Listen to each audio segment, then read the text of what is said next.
Men Imperiyaning 7-qurol zavodi ilmiy tadqiqot bo'limidan kelgan 1-leytenant Niyaz Karlinman. Men mobil ritsingizga xizmat ko'rsatish uchun keldim. Men graf Liam Sera Banfieldman.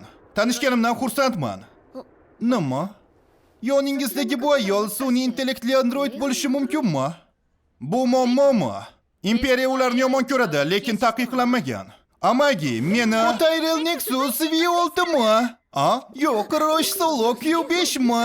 Ajoyib, bu to'liq texnik xususiyatlar bilan moslashtirilgan. Sayqallash uchun shuncha pul sarflangan. Yangi Androidni birinchi marta ko'rishim. Uning sozlamalari ularni ushlashga juda mos qilib yaratilgan. Bu ajoyib. Bu sozlamalarni tanlashda uzoq vaqt sarflagan bo'lsangiz kerak, graf. Haligi. Qiziq, bu tarafga qanday sozlamalar kiritgansiz? Qo'y, shoshma, unday qilma. Nima? Biror muammo bormi? Men bunday hashamatli modelni ko'rish imkoniyatiga kamdan kam egaman. Bunday qilma, u yer shaxsiy hudud hisoblanadi.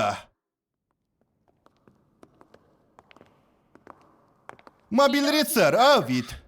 Iltimos bu birlikni yana jang qilishga tayyorla. Xo'sh, graf, bu anchagina eskirib qolgan. Uni ta'mirlash o'rniga yangi modelni sotib olish anchagina arzonroq bo'lar edi.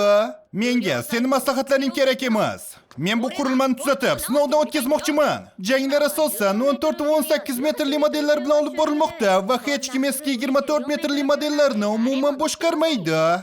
Zaxirada uni qismlari yo'q, shuning uchun uni ta'mirlash katta summaga tushadi. Menga baribir. Eski qismlarni eng so'nggilar bilan almashtir va unga eng yaxshi xususiyatlarni ber. Qo'lda boshqaruv elementlarini saqla va barcha yordamchi funksiyalarni olib tashla. Men mukammal bo'lishini xohlayman. Qancha pul ketishi menga qiziq emas.